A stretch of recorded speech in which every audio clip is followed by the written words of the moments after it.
Inidoro na lang ang natira sa bahay ni Ma'am Marisa Manalastas matapos sirain ng rumaragasang tubig mula dun sa nasirang maasim dike yung kanilang tahanan. Dito sa aking left side makikita natin na inipon na ni tatay o yung padre de pamilya nila yung mga haligi o yung kahoy nung kanilang tahanan. Ayon kay tatay, gagawin niya ulit bahay ito. Isa lang si Marisa sa 8 pamilyang nawala ng tahanan sa pagragasa ng tubig baha sa Barangay Santo Niño, Candaba, Pampanga, alas 10 ng gabi nitong Lunes.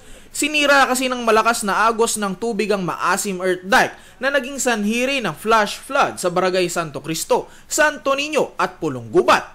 Ang lugar na ito sa Barangay Santo Niño ay compound ng pamilya Manalastas. Naabutan ng balitang Central Luzon si Severino na nagsasaing at walang masisilungan.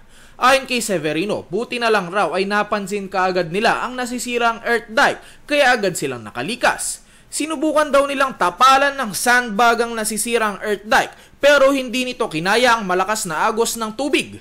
Nakaligtas sa banta ng panganib ang asawa at 7 anak. Tagal na, meron siguro baka bata pa lang kami, nakatira na kami rito. Ako po talagang nakukuha ng hinayang dito ako at maliit ang bahay lang yung nasisira din. Nahihirapan ako nang gumawa. Anong hanap buhay natin, sir? Nagagapasan lang ako, nagtatanim. Kada taon daw ay dinadanas ng pamilya Manalastas ang ganitong sitwasyon. Tuwing may malakas na ulan raw kasi o di kaya ay napuno at gumuho ang maasim dike ay laging binabaha at tinatangay ang kanilang mga bahay. Kaya naman naging ugali na raw nila na gumawa ng bahay na yari sa mga kahoy at pinagtagpi-tagping yero. 84 na taon na raw nakatira sa lugar si Olivia Manalastas. Wala raw silang mapaglikasan kaya naman tinitiis nila ang ganitong sitwasyon. Wala naman kami pupuntahan eh. Dito lang sa amin pinatayuan talaga eh. Si Apolinio Ortega ay dating kapitan ng barangay sa loob ng 12 taon. Sumakit na raw ang likod niya sa kakatapal ng sandbag sa dike. Itong taon ito ay nabubutasan kapag may mga bagyo dumadating. No? Ba't hindi yung piniling lumikas na lang o mag-ibang lugar na lang yung mga pamilya? Walang malilikasan sila rito. Talagang dito sila lang. Bilang tulong sa mga nasalanta, nagbigay ng tig 5,000 piso kada pamilya ang LGU ng Candaba.